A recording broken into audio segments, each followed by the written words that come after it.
Alors, le sphinx. Un chat qui, c'est sûr, ne ressemble à aucun autre.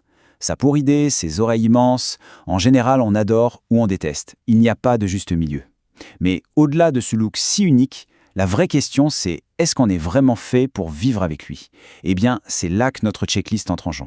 Bon, on est d'accord, ce look de petit extraterrestre, c'est super attachant. Mais est-ce que ça fait de lui le bon compagnon pour n'importe quel foyer? La réponse n'est pas si simple. Alors, on va passer en revue une checklist très honnête pour y voir plus clair. Ok, on attaque direct avec le plus gros mythe. L'idée reçue numéro 1. Le sphinx serait hypoallergénique. Alors là, attention, c'est complètement faux. L'allergène, en fait, il est dans la salive, pas dans les poils. Et des allergènes, le sphinx en produit comme absolument tous les autres chats. La seule toute petite différence, c'est qu'il n'a pas de fourrure pour en semer partout dans la maison.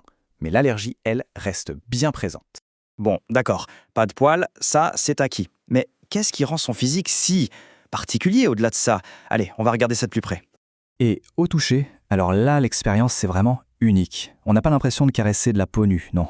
C'est plutôt comme du dame chaud ou une pêche, un petit duvet tout fin. Et puis, il y a cette chaleur. Leur température corporelle est un peu plus élevée que la moyenne. Du coup, ce sont de véritables petites bouillottes sur pattes. C'est juste parfait pour se réchauffer. Passons maintenant à la personnalité. Et là, attention, si l'idée est de trouver un chat un peu distant, indépendant, qui fait sa vie, il faut tout de suite passer son chemin. Le sphinx, c'est tout l'inverse.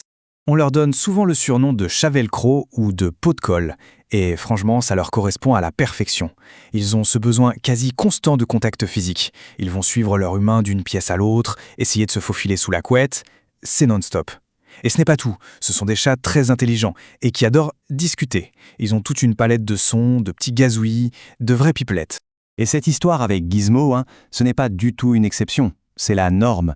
Le concept de porte fermée pour un sphinx, ça n'existe tout simplement pas. Il va gratter, miauler, jusqu'à ce que la porte s'ouvre. Du coup, l'intimité, disons que ça devient une notion très, très relative. C'est adorable, bien sûr, mais il faut vraiment être prêt pour cet envahissement constant et affectueux. Allez, on aborde maintenant un point crucial. Et c'est un point qui est souvent, très souvent, sous-estimé. Les soins. Parce qu'adopter un sphinx, ce n'est pas rien. C'est s'engager dans une routine très précise et surtout absolument non négociable pour sa santé. On peut se demander, mais pourquoi est-ce qu'un sphinx mange autant? Eh bien, tout s'explique par son métabolisme suractif. Il n'a pas de fourrure pour l'isoler du froid, donc son corps c'est une véritable chaudière. Il brûle des calories en permanence juste pour se maintenir au chaud. Et forcément, ça veut dire qu'il a besoin d'une alimentation super riche, de très haute qualité, pour compenser toute cette énergie dépensée. Et c'est là qu'on arrive au plus grand des paradoxes, la surprise du chef si on peut dire. On pourrait logiquement penser, pas de poils, pas de toilettage. Logique, non? Eh bien, c'est tout le contraire. En réalité, sa peau demande des soins constants et vraiment, vraiment rigoureux. Cette routine, elle est juste vitale pour lui. En fait, sa peau produit un film gras, du sébum, et comme il n'y a pas de poils pour l'absorber, eh bien ça s'accumule. Donc, le bain régulier, c'est obligatoire. Sinon, c'est la porte ouverte aux problèmes de poids. Pareil pour les oreilles. Sans poils pour les protéger, elles produisent énormément de cérumen. Et les yeux, sans cils, doivent être nettoyés tous les jours. Ah, et j'allais oublier, la crème solaire en été, indispensable. Bon, maintenant que les besoins sont bien posés, bien clairs, il est temps de se poser la question, est-ce que tout ça, ça colle avec un certain style de vie? Allez, c'est parti pour le test. Alors, regardons ce tableau un instant. D'un côté, on a le profil idéal. Quelqu'un qui est souvent à la maison, qui a du temps à consacrer et qui surtout adore l'idée d'un chat ultra collant. De l'autre côté, c'est déconseillé si on est absent toute la journée, si le budget est un peu juste ou si on préfère un animal indépendant. Ah, et petit détail qui a son importance. Il faut être prêt à accepter les petites traces de gras sur les vitres ou les canapés. Oui, ça fait partie du charme. Voilà une première question très concrète et il faut y répondre honnêtement. Est-ce qu'il est possible de consacrer 1 à 2 heures par semaine, et je dis bien chaque semaine, uniquement au toilettage? Parce que ça, c'est un engagement sur lequel on ne peut pas faire l'impasse. Deuxième point, le budget. Une nourriture de très haute qualité, ça a un coût, c'est certain. Et même si la race est globalement robuste, il faut quand même prévoir un budget pour les frais vétérinaires, notamment pour certains dépistages spécifiques, comme les problèmes cardiaques auxquels ils peuvent être sujets. Et enfin, il y a l'environnement de la maison. C'est tout bête, mais un sphinx, ça a froid. Il lui faut un logement bien chauffé en permanence. Il faut penser à des plats douillets, des petits paniers près des sources de chaleur. Et oui, parfois même des petits pulls. C'est vraiment indispensable pour son bien-être.